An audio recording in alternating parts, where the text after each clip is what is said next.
Hi, and welcome to the weekly Woo for September 29th to October 5th, 2025. This particular week, we don't have a whole bunch of aspects, but what we do have is fairly bumpy and fairly hurdle-ridden and a little bit challenging, to say the least. We have all challenged or negative aspects, some major, some minor. We have no positive or flowing aspects, but we can still work with that, right? That's not the end of the world. After how many months of this, we're almost very, very, very seasoned at this kind of hiccup energy and problems and having to redirect and replan and reschedule plans and appointments and do a trajectory shift and a realignment in the weekend plans. So I just want to mention, when I look at this particular week, like I said, we don't have a lot of aspects, but we do have their bumpy. So your daily plans are going to change probably many times a day. Your weekly plans are going to change. So what you think you're going to get done or what your prime focus would be from the start of this week is going to be completely changed by the end of the week. You're going to be looking at something completely different, heading in a different direction, or a 180-degree turn. Okay, so we are going to lead in with, I'm going to do the planetary shifts, etc. first of all. So we have no aspects the 29th and the 30th of September. We will begin with aspects happening October 1, okay? So our asteroid Juno enters the sign of Sagittarius, so that's a fire sign. That happens on October 1st. On October 4th, Pallas Athene stations direct motion, which is nice. That's one of our feminine asteroid ladies going direct motion, so that will pull it will push some of the forward movement in the right direction. So it won't be retrograding anymore, which kind of retards it, pulls us back and makes us go back over things. So when she shifts, any planet, any asteroid shifts direct motion, that means we're pushing forward. So that's a good thing. And so that's basically all we have. So I want to mention that our hard aspects, we have one square, is not the end of the world because it's Mercury, it's squaring Jupiter. Is it the end of the world? No, not really. Is it maybe notable? Perhaps. But it's really not a hard square. It's not malefic planets involved, so it's really not essentially a big deal, but it still is a square. So where I would put maybe a little bit of a caution out there is this can amplify fighting. This can amplify arguing. So when we have Mercury, that can be communication, speaking, chatting, text messages, phone calls, letters, and that can be out of control with angry. When you add in square, that's negative. That's challenge, that's conflict, that's aggression, those kind of things. So it can be fights, it can be conflict, it can be aggravating, it can be aggression, it can be someone triggering you to pick a fight, or trying to get you to engage in a fight. So do not do that. Avoid doing that. Just walk away if need be. It can also be a problem with thinking, not thinking straight, not seeing things or thinking things out properly or seeing clearly. That's another aspect of that particular combination. It can be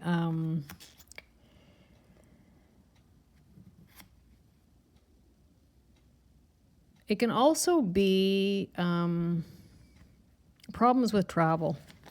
So anytime you have Mercury show up, it can be thinking, it can be communication, but it also involves travel. So whether it's ground travel, transportation by vehicle, or transportation by air, it can give you a bunch of hiccups where you have to reschedule things, those kind of things. So one positive thing about a Mercury square Jupiter is Jupiter is the benefic. Like, it's usually pretty good lucky, but pretty good luck. It's good mojo. It's expansive, and that's where, when it comes to the negative aspect, it can trigger fights, etc.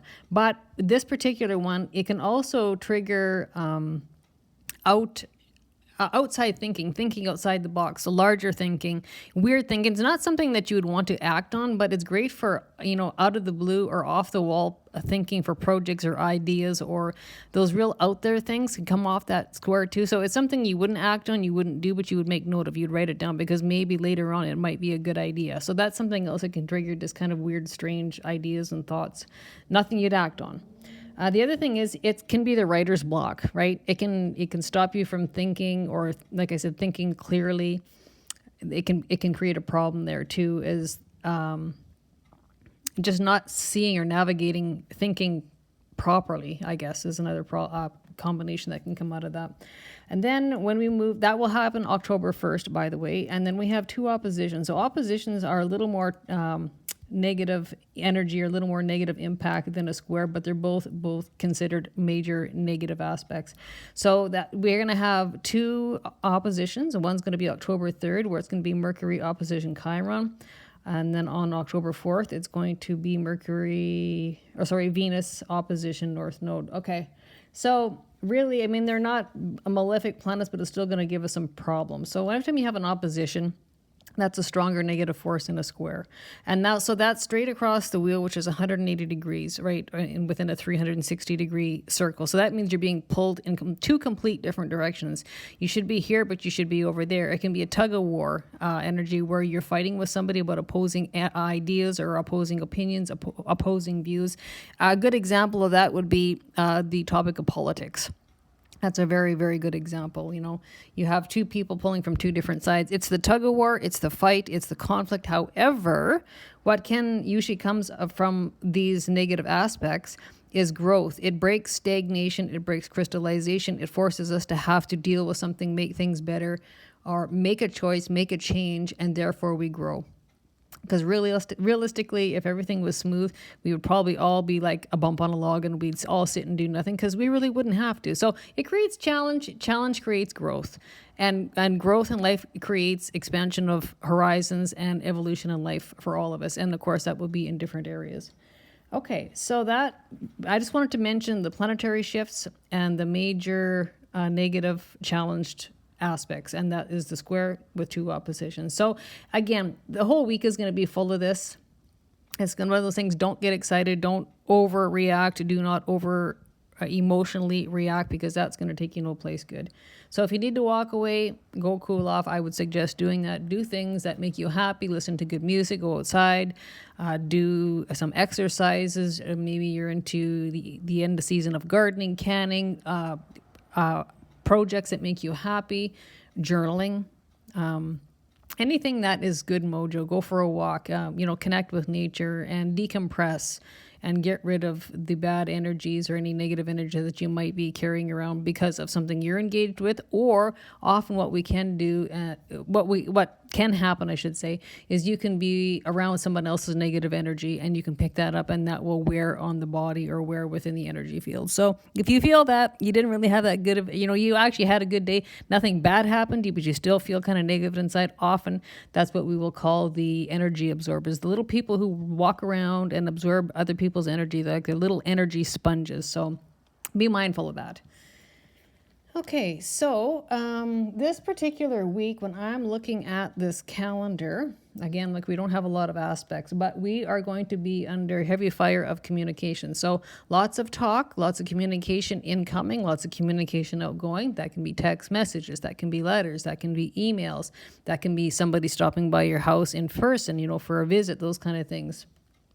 It can be also involve a lot of travel here, there, and everywhere, all over the place. Okay, so that could be long distance travel. You might be talking about long distance travel, or short distance travel here, there, all over the place in your local environment, maybe within a few hours away, that kind of thing.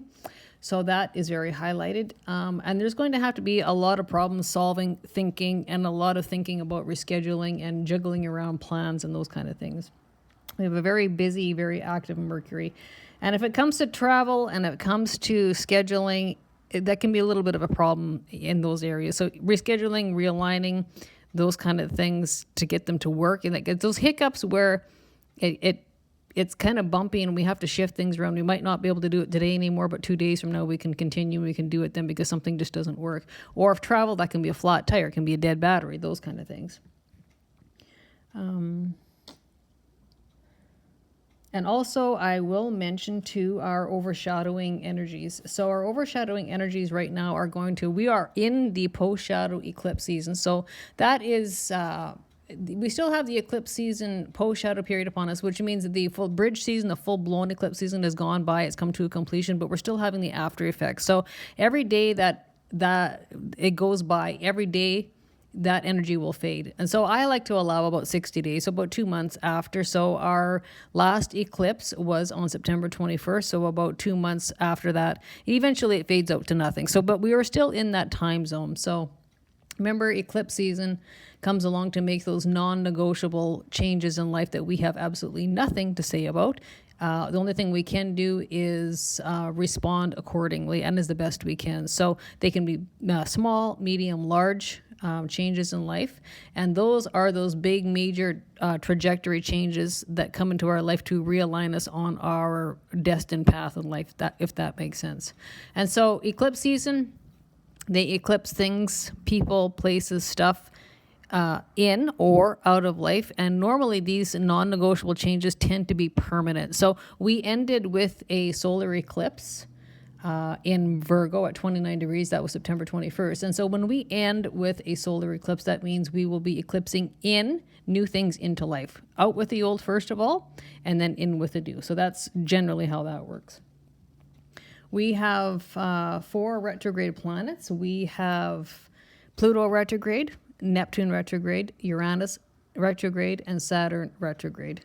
So it's a 4-planet retrograde, and so we're sitting. So what does retrograde mean? It basically slows things down, and it takes us back over the same point. So it gives us an opportunity to review, revise, and redo. And often, I find for myself, it's really a good time for a little bit of rest and recovery, recharge time, those kind of things. It's good for rejuvenation, that type of stuff. But you get a second whack at the cat to perfect things, essentially. So that's always a good thing. And so when we have those particular planets in retrograde, the theme or the meaning of the core meaning of those planets is exactly what would be in retrograde for topics or focus, okay?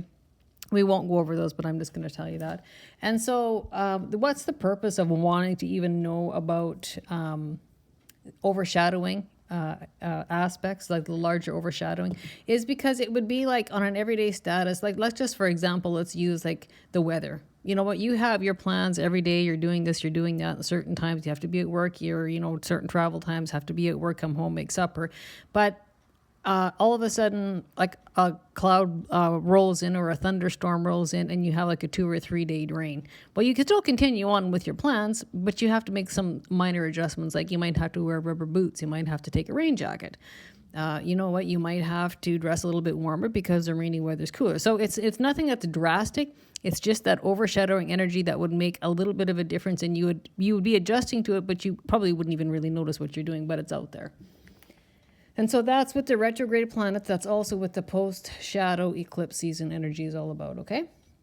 So we will move on to more topics of interest. So we're also, what's very active this week is Venus. So Venus is all about love. It's about beauty and art. It's about relationships. It's about love, money, finances, and I always like to throw in health in there because health to me is a fine thing. Without it, we have nothing. Venus also rules the tangible areas in life as well. So Mercury is very busy. Venus is very busy. Those are our 2 busy planets this week. So Mercury rules house 3 and house 6. Venus is also busy, and it rules house 2 and house 7. So we're going to go into a little bit about these energies, and I just want to touch on the cardinal energy. So we have quite a bit of cardinal energy, so which means everybody's going to want to start this, and we're going to want to start that. So we're going to want to start about 10 or 15 or 25 different projects, right? And so, which is okay, but I mean, you want to get started, but you also want to finish. So a cardinal sign tends to want to start things, and it tends not to finish things. It tends not to maintain, to be able to finish. So my caution is, it's good to have the interest to start things, but lots of times the cardinal signs have an inability to finish things. So where this becomes a problem is if you start 25 things and you finish absolutely nothing, it becomes disappointing, and it also becomes frustrating. Plus, it can also equal a mess in your home area, your work area, wherever that would apply. So just keep that in mind. Okay, so our circle the dates, I'm going to quickly go through this, is going to be October 1st, October 3rd, October 4th. And just remember, it's kind of a bumpy ride, and it's full of hiccups and adjustments and having to reschedule and adjust and realign everything. So just keep that in mind, right? So when we have a heads up about that, it's not like we're caught off guard. You kind of have a heads up, and you can be open, you can be willing, you can be flexible, you can be adaptable, and you have a better ability to adjust if you know what's coming, right? So lots of people would say, well, why would you even want to know that? kind of stuff. Well, my answer to them would be this. It would be similar, an example, if you're going on a long distance trip and you know ahead of time that the road you're going to take is going to be shut down or blocked off. Well, you're not going to take that road because you're going to do a bypass or you're going to do a detour, right? Or you're going to be caught up in traffic for 6 hours, right? So you can make the minor deviations, the minor detours that you need if you know ahead of time, or just kind of be mindfully ready for it. Okay, so we don't particularly have any best dates, but the hardest dates are going to be on October 1st, give or take a day each side, October 3rd, 4th. Those are the opposition days, give or take a day on each side. So, like I said, it's kind of a bit of an annoying, challenging week as we go right straight through. We are going to have a health-bound focus too. So why do I say that? Because we have a double amplified Mercury, which is really highlighting that sixth house. The sixth house is the health house. It's about your health. It's about health and wellness and healing and finding daily routines and tweaking your diet and your exercise and whatever you need to do to look after your health to create healing, wellness, betterment of your health, or you might be detecting a health problem so you can fix it, right? But it's very health-bound positive, very health-bound negative. But the idea is you want to figure out what the issue is and you want to get better. But it is health-focused, health-bound, okay? It's also exceptionally money and finance-bound. Relationships of any kinds, partnerships of any kinds, love, beauty, art, those kind of things, very, very focused on those areas.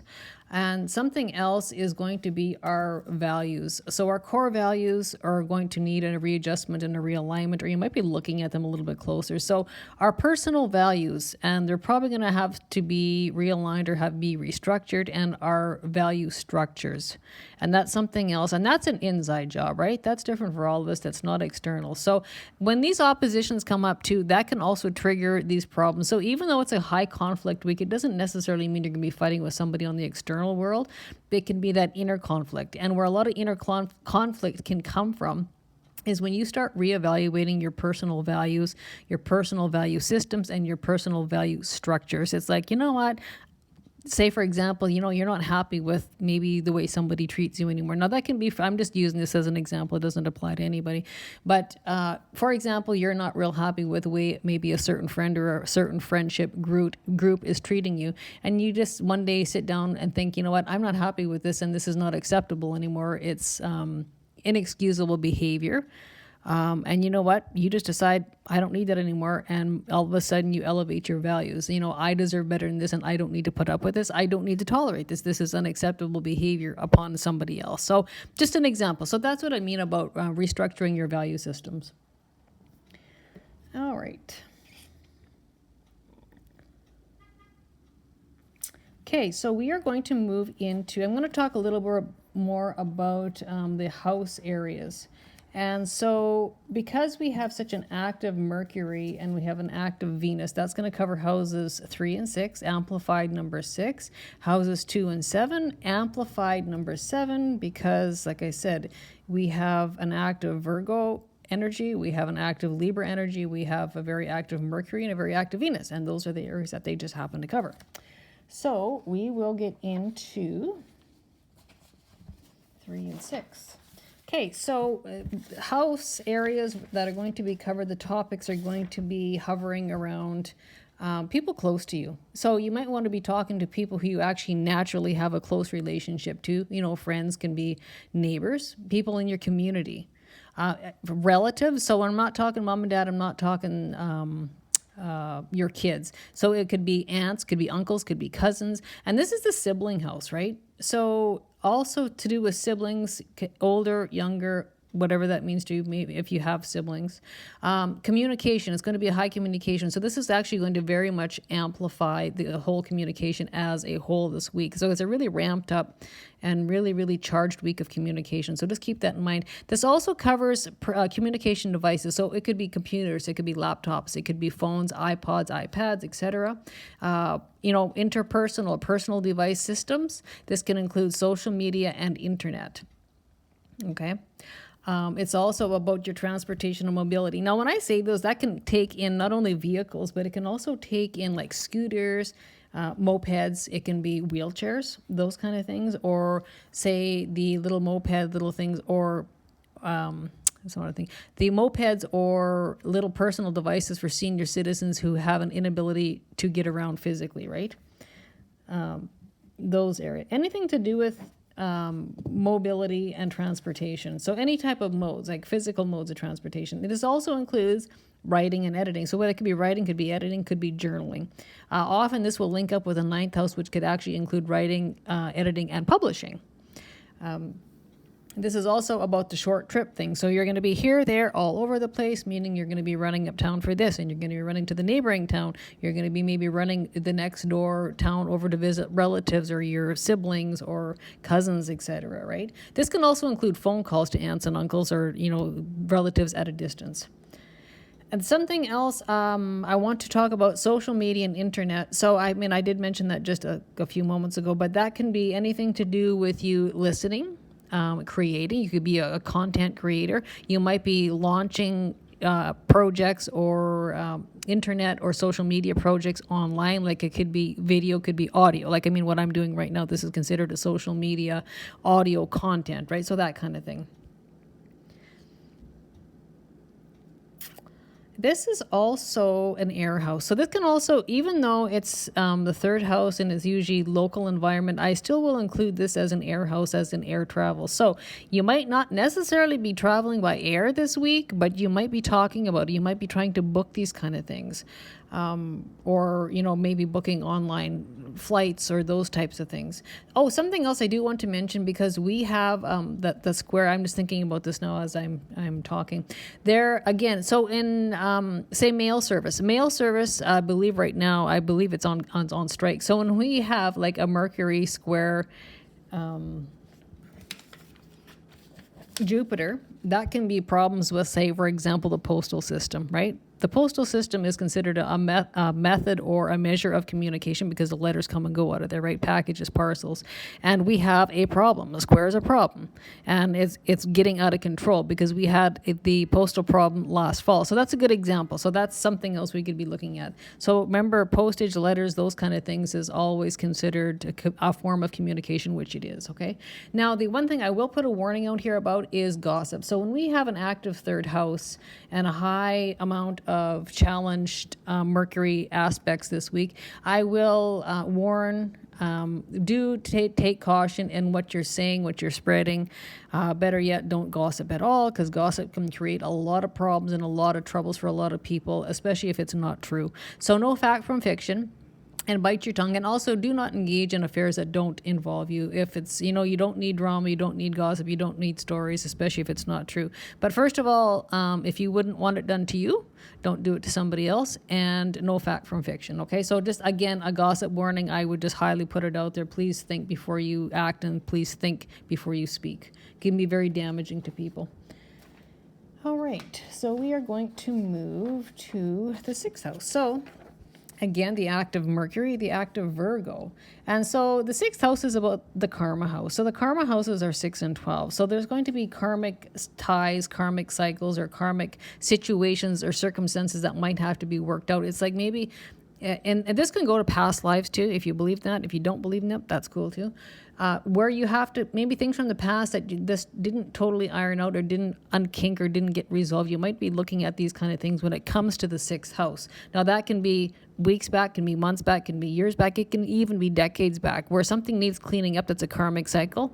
Until it's completely resolved and cleaned up, it's going to keep on showing up. So those kind of things. So karmic cycles, that includes karmic relationships, all right? Live and learn. If you don't learn your lessons, you're going to keep on repeating that lesson over and over until you finally do learn, right? That's the thing about karma. But when you do learn, you do pass the karmic lesson, and then you will receive karmic rewards. So the sixth house can be a bit of bad luck. So I'm going to start with kind of like the negative components first. So the sixth house is known to be a little bit of bad luck, and the karma houses, that's plus or minus, good or bad. Slavery or feeling like you're enslaved to someone, or enslavement. So that is one of those where You would know this. So, for example, this doesn't apply to anybody. Just an example of an enslavement or feeling slavery within a relationship, doing things you don't want to do, or being made to do things you don't want to do. So, it apply that accordingly, right? That won't be for everybody. It's just an example. Here, again, that health-bound, health-focused week. So, health is in sharp focus. So, whether it's healing, wellness, or it could be diagnosis. You could be looking at something's wrong, and you're maybe researching it. You find out, so now we know what we need to do to get better and get back on the wagon to the health and wellness program. That can include health regimens, healing wellness practitioners, daily routines. This can include diet. It can include exercise. And definitely like a very sharp health focus, however that applies to you. Now, that could be alternative health, that could be healthcare in the medical system, or it can be a combination of both. But it's very, very, very health focused and taking responsibilities in those areas. And it's also about having systems that work. Structurizing systems, having organizational skills, cleaning, being methodical, those kind of things, being very analytical when you're doing organizations or creating systems. And details are going to be of importance. So if there's any contracts, agreements, anything legal, law related, do pay attention to the details, because the devil is in the detail. We always hear that. That's very, very highlighted here. And your pets might be important to you. The pets might be showing up on the doorstep. You might be buying a pet, you might be adopting a pet, or you might be giving a pet away. Something to do with pets. And your work. So house 6 is very, very work oriented, right? It's also about doing very, very important things that you consider that are work important to you. You might be being mentored, or you might be a mentor to another. And so the 6th house is definitely about service to the world. It's how you provide a service, or your work or your skill or your job is a service oriented to the world in some way, shape, or form. This can also cover employees. So you might be employee, you might have employees. That can be in focus as well. And I think that pretty much wraps that up. So again, high health focus. So that's something that we're going to be looking at. So I'm going to be moving into house 2 and house 7. So again, this is covered by Venus, and it's also covered by Libra. Okay, so again, this is going to be including the second house is how you make money. So often jobs, right? You make money by going to work. That's considered a money house and a possession house. So money, however you make money, wherever your money is sitting, it's about tangible assets, it's about possessions, it's about financial areas, financial self-worth. So finances as a whole can cover expenses, budgeting, major purchases, income, sustainability, savings.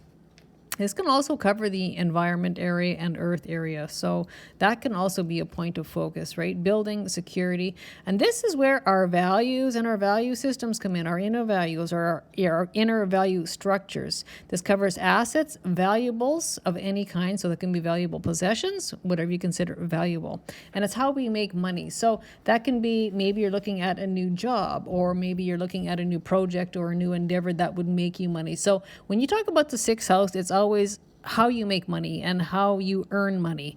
And that's a different story for all of us. So that is very highlighted. And so we're going to bounce over to the 7th house, which is also ruled by Venus and Libra. This is very, very accentuated. So we have an accentuated 6th house and 7th house because it's double amplified, because we have a sign sitting that rules these houses. We also have the planet that also rules these houses, and these signs and these planets are both double active, okay? So the 7th house is going to be about relationships, partnerships. It's about practitioners, helpers. You might need a helper. You might be helping someone. You might become someone else's helper. And it makes me think of a welder's helper.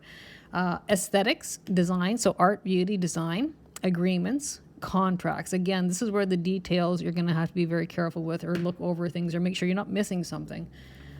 You might want to talk that over with a professional, or maybe just have a fresh set of eyes looking at the details, because you might be missing something. You might want to add something in. So it's about clients, customers, customer relations, public relations, those kind of areas. So this is also about the relationship with self and others. It's balanced. So again, so it's kind of interesting when we have a house 2 and a house 7. So that can be the relationship with self or another, and that can also very much bring us right back to that inner focus on our self values, our value systems, and that is the relationship with self. So take it as it lands. Now, we also have the 7th house is also an air house. So we have like quite an amplified area of air houses. So communication, transportation, air travel, word of mouth. That's like, air travel, air out of your mouth, speaking, talking, communicating.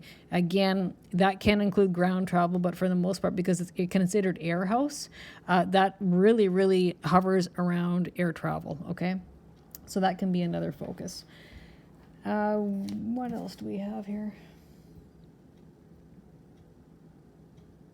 So these kind of things, like I said, so these are the areas that are all highlighted.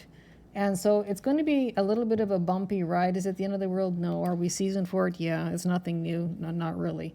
It's certainly not the end of the world. But again, this can also be like kind of that breaking point. Like I said, when you have problems like that, it can bring it to a breaking point where all of a sudden it explodes, and all of a sudden in an instant something needs to be done to resolve this problem, this issue. And once that's done, then okay, everything's fixed up and we move forward in a different direction or a new direction, or we come to a compromise, right? So it's like it's kind of conflict in those kind of areas. Again, inner and outer. So our areas of anatomy are, let's see, we are going to have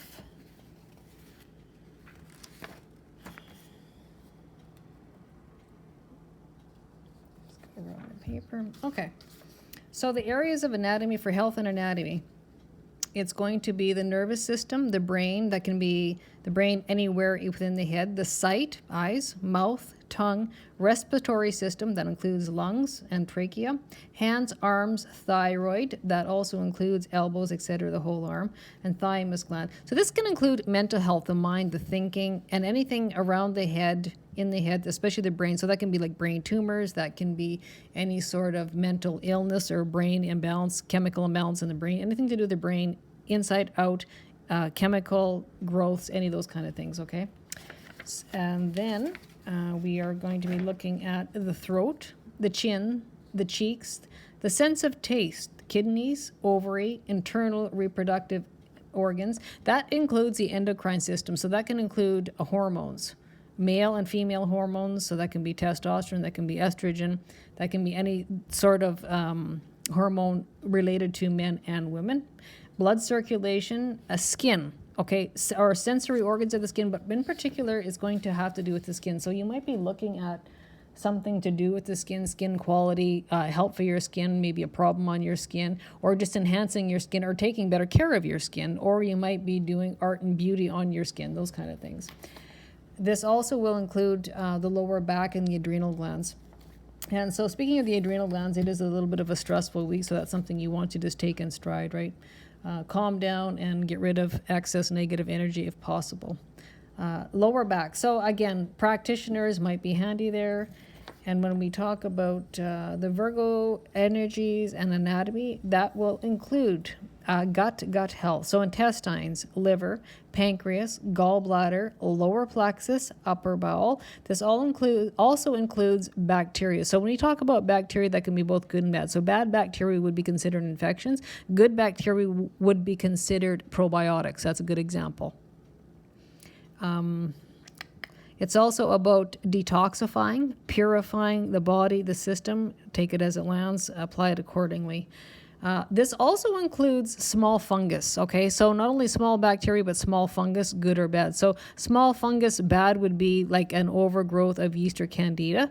And then there's also good funguses, or ones that are just not even harmful, right? There's that too. So it's about detoxifying, purifying the body, getting the gut up and running, gut health. And it's also about viruses, infections. So take that as a lens. So viruses as a whole doesn't matter within the body, or infections within the body as a whole. Apply it accordingly. That is a totally and completely different story for everybody. And I will give a reminder that we are still on the Virgo and Pisces nodal sign within the north and south node in the north node, in Virgo and Pisces, meaning it's the health axis. So we're still here for about a year and a half yet or whatever. That is going to mean that there is going to be a sharp health focus. It always runs in cycles. So it's about 18 years plus a few days to run a complete cycle. So the last time we would have had this health axis, so the North Node in Pisces, the South Node in Virgo, would have been back in 2006, 2007, and 2008. So go back to that particular time zone and think back, and because there will be some related topics, highlights, something to do that will have to carry similar storylines, similar themes, that will be linked back to the present time right now. It doesn't mean it's the same story, because that's probably not going to happen, but it will have something to do with it. So go back and look at that particular time zone to think about it, because often we can find our answers looking back. So that's the bonus about astrology. It always runs in cycles, and they tend to repeat, right? So that's how we can look back and say, okay, this involves whatever. And so because it's that 18 years later, we're back in that same cycle, often we can use those kind of things to repair, fix, or heal, or it will give us a clue as to where to look for our health problem, our sickness, our illness, okay? Or maybe what we were exposed to back then, It'll have information that will apply to right now. Okay, so I think that pretty much should wrap up everything. Again, I'm just going to say it's a bit of a hiccupy, bumpy ride. Just take everything in stride, and it's very, very high communication. So again, prioritize your tasks, your responsibilities, what's important and essential, do. What's not important, what's not essential, just toss in the back seat for now, because lots of those things do not have to be done on the instant, right? Again, that cardinal energy is wanting to start this and start that. You know what? Don't do that to yourself. That becomes very stressful and very frustrating.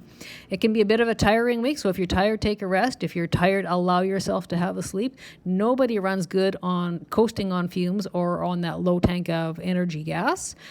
Chances are, if you would have a sleep, and you only have to do that task or job once, and it will be done well. Remember, we don't think, we don't work, we don't operate well with low energy tanks. In fact, our production sucks, and so does the job. So if you think, I'm going to do this anyway and I'll sleep after, you might want to rethink that and switch it around, because chances are, if you do it and you go have a sleep, you're not going to be happy with it, and you wake up and you're going to have to redo it.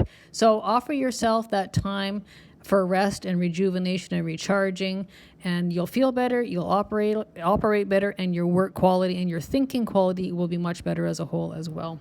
Okay, so with that being said, I think that will wrap up our weekly woo from the 29th of September to October 5th.